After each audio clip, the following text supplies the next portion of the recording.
നബിദിനം ആഘോഷം.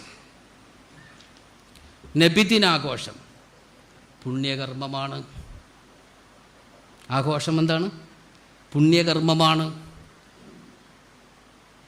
അത് അനുവദനീയം എന്ന് മാത്രമല്ല, പിന്നെന്താണ്?